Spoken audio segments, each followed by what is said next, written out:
Hello guys, welcome to Sanchita's blog. আশা করি তোমরা সবাই ভালো আছো আর আমিও ভালো আছি। এখন বাজে হচ্ছে 7:30 বেজে গেছে, অলরেডি বেরোতে দেরি হয়ে গেছে। তো আজকে যাচ্ছি হচ্ছে বিপত্তারিণী পুজো দেখে, তাই রাজপুরের মন্দিরটাতে। চলো দেখতে থাকো তোমরা। দাদা কেমন এই হচ্ছে আজকে আমার থোবড়া, আর হচ্ছে আমার মা। এই শাড়িটা কেনা হচ্ছে শান্তিনিকেতন থেকে, ওই সোনাঝুরি মার্কেট থেকে। আমরা এখান থেকে এখন কিসে উঠে যাবো? এখান থেকে অটো করে গড়িয়া, তারপরে সুলেখা যাব।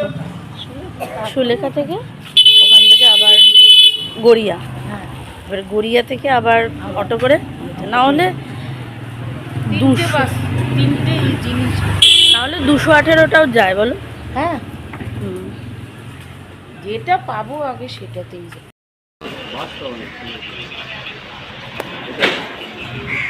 এই কয়টা ফল নেবে যাচ্ছে? ওরকম ফল নেই, সবকটা এখান থেকেই নেবে নাকি ওখানে গিয়ে কিছু নেবে? ওখানে গিয়ে শুধু মিষ্টি নেবো। গুনে গুনে ফল নিচ্ছে আমার। আর ফল কোথায়? 7টা আর 8, 9, 10, এখনো 6টা নিতে হবে। আর কি নেওয়া যায়? আর কি কি বাকি আছে দেখো, কোনগুলো নিয়েছো?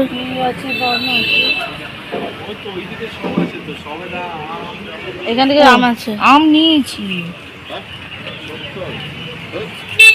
সবেদানা, বেদানা ও নিয়েছো? ওই আঙ্গুর, একটু আঙ্গুর দিয়ে দাও না, অল্প করে।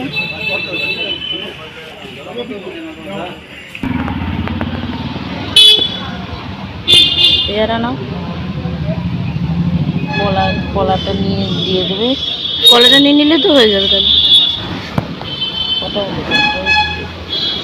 1, 2, 3, 4, 5, 6, 7, 8, 9।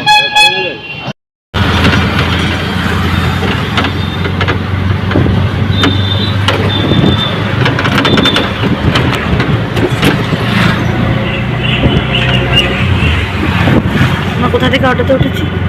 সুলেখা থেকে গড়িয়া নাম। আমি অনেকদিন বাদে গড়িয়াতে আসলাম। আমিও তুমি মাঝখানে তাও এসেছিলে। বিশাল জোরে বৃষ্টি নেমেছে, বৃষ্টি পড়ছে, দারুণ জোরে বৃষ্টিটা নেমেছে। এই বৃষ্টিতে কখন থামবে ভগবান জানে। ভিজে ভিজে পুজো দেবো আজকে আমরা।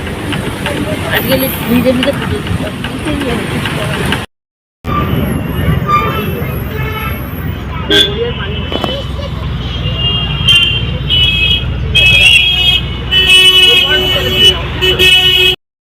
অপরূপ গন্ডগোল হয়েছে গাইজ, রাস্তা বন্ধ করে দিয়েছে, তাই আমাদের এখন হেঁটে হেঁটে যেতে হচ্ছে। আর মাঝ রাস্তায় নেমে বোর্ড ঠোঁট লাগিয়েছে বিপত্তারিণীর যে স্বাগতম এখান থেকে, তাই রাস্তা বন্ধ, তাই আমরা হেঁটে হেঁটে যাচ্ছি এখন। এই যে বৃষ্টিও পড়ছে হালকা ফুলকা, তাই ছাতা খুলে নিচ্ছি।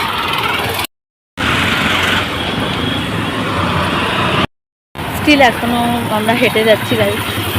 তো জানি না আর কতটা হাঁট পাবো, কারণ অনেকটা রাস্তা।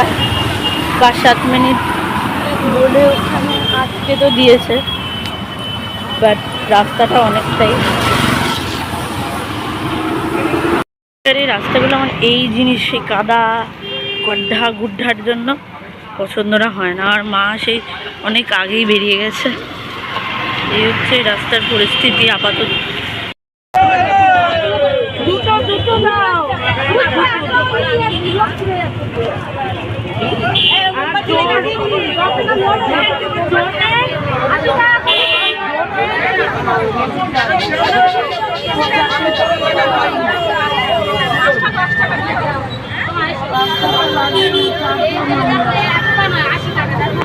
মিথ্যা বলবো না, তুমি এই দেখো হাসি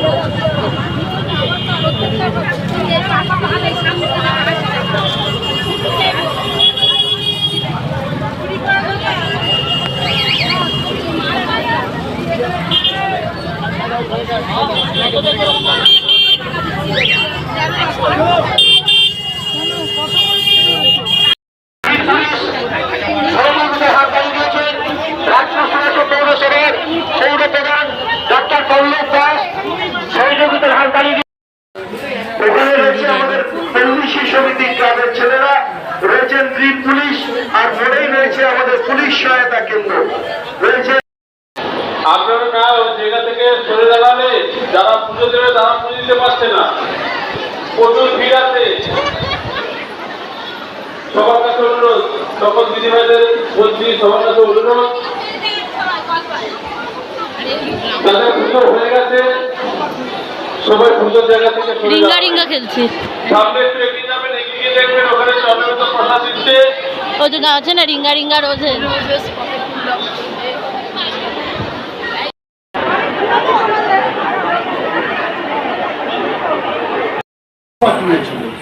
মুচি সবাই রানীর সঙ্গে সুখ-দুঃখের গল্প করত, রানীর সেবাই যত্ন করত।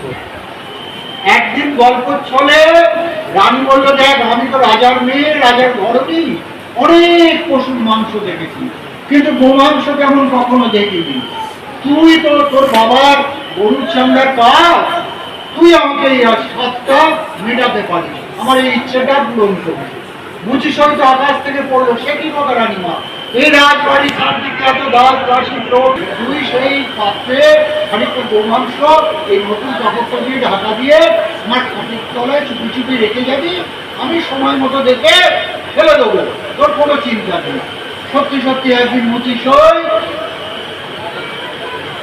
রানী সইয়ের কথা মতো সেই পাত্রে করে গোমাংস সেই নতুন কাপড়টা দিয়ে ঢাকা করে বিপদে পড়ি আসিবে, ডাকি মা তোমারে, কি কব তোমারে উক্তি, ওমা হরে জয়া, বিপদে পড়েছি শিবে, দেখো মহামায়া বিপদ তারিণী, তুমি মা শিব, করিব তোমার ব্রত যতকাল জীব, যতদিন বাঁচব তোমার ব্রত করব, তোমার পুজো করব, তোমার সেবা করব, তুমি আমার মুচিসয়ের প্রাণ বাঁচাও মা, আমাদের রাজ পরিবারের মান সম্মান রক্ষা করো মা। ভক্তবন্দী তোর কোনো ভয় নেই, আমি গোমাংস ভরা পাত্র ফলে তুলে পূর্ণ করে দিলাম। রানীমা যখন কৃতজ্ঞ চিত্তে মহাশক্তিকে প্রণাম জানাচ্ছেন, এমন সময় রাজামশাই সেখানে উন্মুক্ত খাড়া হাতে এসে চিৎকার করে বললেন, রানী রানী গোমাংস কোথায় দেখাও আমাকে। রানীমা তখন সেই পাত্রটির সামনে ধরলেন, রাজামশাই দেখলেন ফলে ফুলে পূর্ণ পাত্র, আরো রেগে গেলেন, ফলে ফুলে পূর্ণ পাত্র আমি দেখতে চাই না, আমার কাছে খবর আছে, বরং তোর এত করুণা মা, ভক্তের প্রাণ বাঁচাতে, ভক্তের মান রক্ষা করতে মহাশক্তি হয়েও অদৃশ্য গোমাংস নিজের হাতে সরিয়ে ফলে ফুলে পূর্ণ করে দিলি না। আমিও প্রতিজ্ঞা করছি, যতদিন বাঁচব ততদিন এই দিনটিতে তোর পূর্ণ ফল আর ফুল দিয়ে পুজো করব, তোর ব্রত পালন করব, তোর ব্রত প্রচার করাই হবে আমার বাকি জীবনে একমাত্র মহাব্রত। কোন দিন? আষাঢ়স্য শুক্লপক্ষ দ্বিতীয়ার পর এই ব্রত আচরিবে, দশমীর ভিতর, দ্বিতীয়ায় রথ, দশমীতে উল্টো রথ, এই দুই দ্বিতীয়া দশমীর মধ্যে কোনবার? পূর্ব দিনে নিরামিষ খাবে একবার, এই ব্রত করবে শুধু মঙ্গলবার। মঙ্গলবার কেন? চণ্ডীর বার, মঙ্গলবার ব্রতের ব্রত করতে গিয়ে ত্রুটি হলেও মহাশক্তি ভক্তবৎসলা করুণাময়ী জননী ভক্তের ত্রুটি মাফ করে দেন। ৯৯ বছর আগে এইখানে বিপত্তারিণী চণ্ডী বাড়িতে প্রথম ব্রত পালন করা হয়। ত্রয়োদশ গ্রন্থিযুক্ত রক্তবর্ণ ডোরে নর নারী সবে ধরে দক্ষিণে পড়ে। ত্রয়োদশ গ্রন্থিযুক্ত ডোর কেন? মা বলেছিলেন যে গরুর মাংসে গাঁট গাঁট থাকে, তার চিহ্ন স্বরূপ এই ডোর, এবং এই ডোর মায়ের এই আজকের প্রথম পুজো শিবা শান্তি করি ব্রহ্মাণী ব্রহ্মণ প্রিয়া সর্বলোক।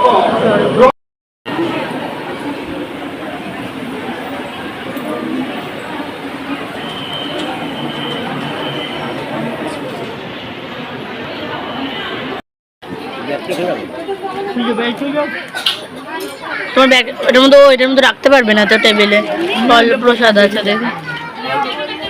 এবারে ড্রেসটা চেঞ্জ করবো, মুখের অবস্থা তো খুবই ভয়ঙ্কর।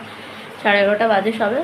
তো আশা করি তোমাদের ব্লগটা, থ্যাঙ্কস ফর ওয়াচিং। ব্লগটা ভালো লাগলে লাইক কমেন্ট করে জানিও কেমন লেগেছে। আর যারা চ্যানেলে নতুন আছো তারা চ্যানেলটাকে সাবস্ক্রাইব করে দিও। টাটা।